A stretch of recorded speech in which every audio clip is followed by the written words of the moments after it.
Have you ever looked in the mirror and wondered why your ambitions seem to go unfulfilled? There is nothing that can be more disheartening than the feeling of being stuck in a rut and unable to break free, while seeing others around you reaching heights of success. For many years I struggled with self-sabotage, and it seemed like I was always taking one step forward and two steps back, an invisible force hidden beneath our defenses. Self-defeating behaviours are actions or thoughts that can undermine our goals, values and well-being, determined from keeping us reaching our maximum potential. It's the gap of where you are and who you want to be. It's the obstacle, the mountain to get over. When you think about how unfulfilled you are, you just don't seem to understand how you seem to be continually caught in this perpetual cycle of self-defeatist behaviour. Self-sabotage may be the thing that is quietly at play. It's the puppet master that leads you to act in a way that on a surface level makes you seem weak, lack confidence or the willpower, when in reality there is probably an unfulfilled need that is not being satisfied. Sometimes we sabotage our relationships, our jobs and goals, and ultimately ourselves. Our self-sabotage is usually a coping mechanism to give ourselves a sliver of something we think we want, instead of what we really need, numbing our true desires, a short-term fix. It's a slow death that feeds off our irrational fears built up from years of assumptions and negative associations. Assumptions about yourself and your own ability that are holding you back or that are just simply wrong.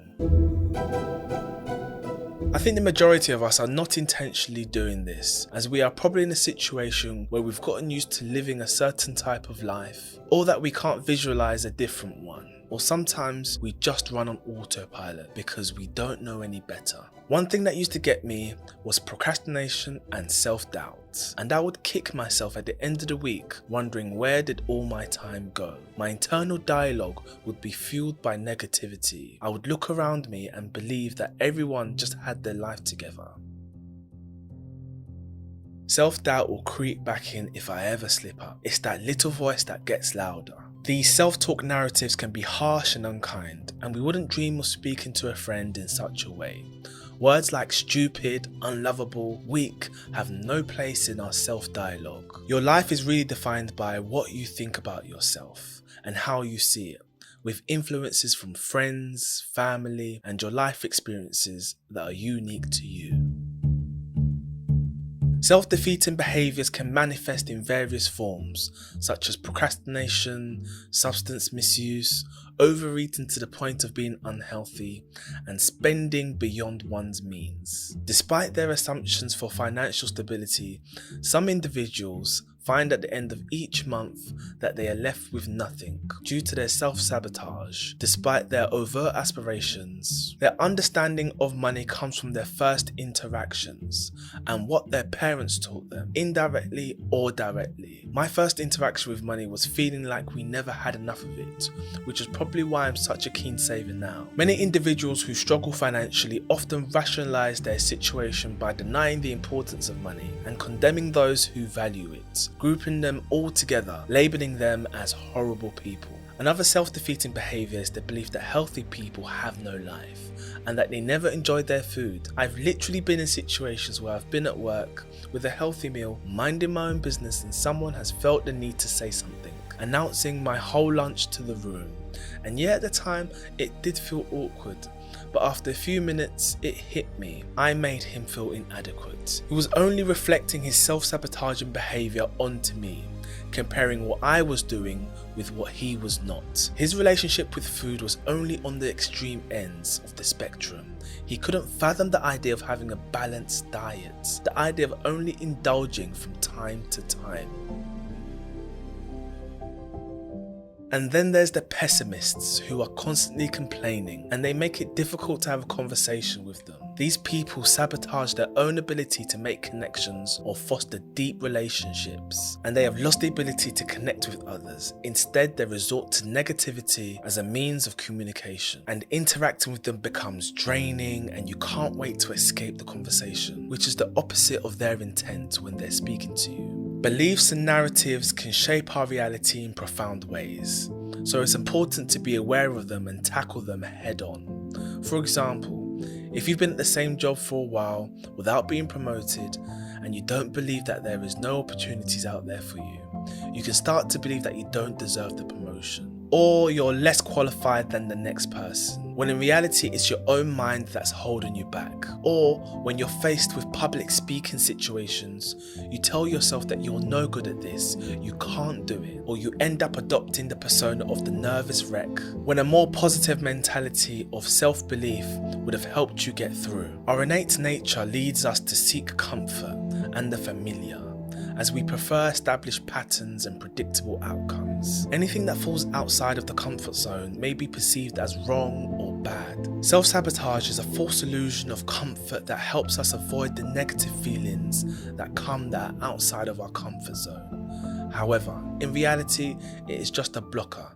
stopping us from getting us where we want to be. Here is your baseline. Everyone has a limit of where they are comfortable with. You may vary above or below this limit, depending on where you are within your comfort zone. But ultimately, this baseline is where you will naturally revert to when things get a little bit unfamiliar. Here are some common forms of self-sabotage that I have experienced.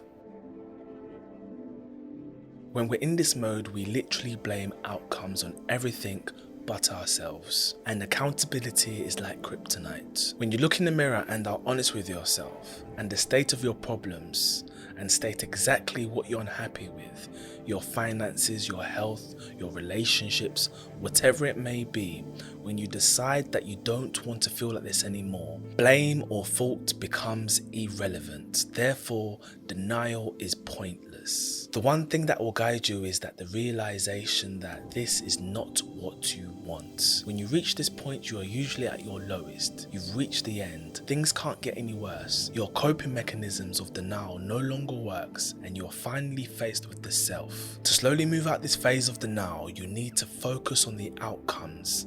Intentions can't be measured, and your intentions don't mean anything if they aren't supported by actions. It's no longer a case of how many times you'd like to work out, or how many times you know you should work out. It becomes a case of how many times did you? How many times you showed up and stopped accepting your own excuses for your lack of progress. Pride appears when we fail to ask for help. In a weird way, we all want to appear like we have everything together. Too much pride often leads to arrogance, which can make people believe that they are always in the right and better than others. This can harm relationships with friends, families, and co-workers, and make it difficult to form new connections. Admitting that we are not perfect and continuously learning and growing is a sign of strength and humility. It is often more admired and respected than the false facade of perfection. By letting go of our pride and the need to prove ourselves to others, we can live a more authentic and fulfilling life. Imposter syndrome is a common phenomenon where individuals experience feelings of inadequacy and self-doubt despite having evidence of their competence. It is categorized as a persistent belief that one's accomplishments is a result of luck or deceit, and one day it will be exposed that they are a fraud. Many successful people, including high-achieving professionals, entrepreneurs, and even celebrities, have reported experiencing imposter syndrome at some point in their careers. This can also lead to significant stress and anxiety, and can negatively impact one's career and personal life. The origins of imposter syndrome are not completely understood, but it is believed that it is related to a combination of personality traits, childhood experiences, and societal expectations. Additionally, people that have grown up in an environment where they are constantly told that they are not good enough may internalize these negative messages and struggle to deal with inadequacy in their adult life.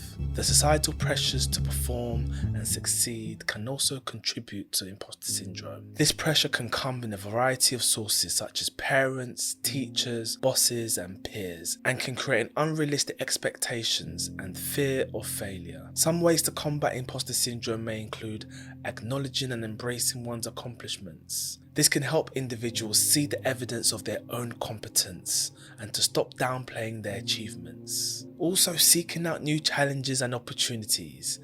taking on new challenges and pushing oneself out of the comfort zone.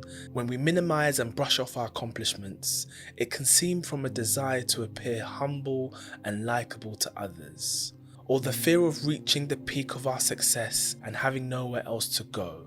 Despite yearning to reach a point of achievement, we often find that once we arrive there, that the feeling is not as satisfying as we once imagined. This can be because we downplay our success and fail to fully acknowledge and embrace them. The thought of having made it can bring about having a fear of hitting a dead end and losing momentum, so instead we find another goal to strive for. It's like an ongoing cycle of self-doubt and the constant pursuit of more. Regardless of your current level of stress or calm in your life, there will always be struggles. However, these struggles can be used to your advantage as a powerful source of motivation. Visualizing a detailed future can be incredibly helpful in coming up with both best and worst case scenarios in various areas of your life.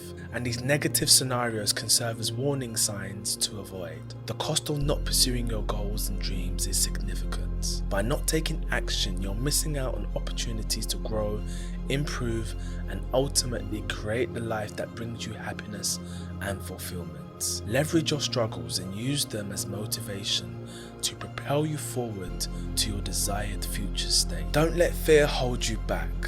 Take control and make the necessary changes.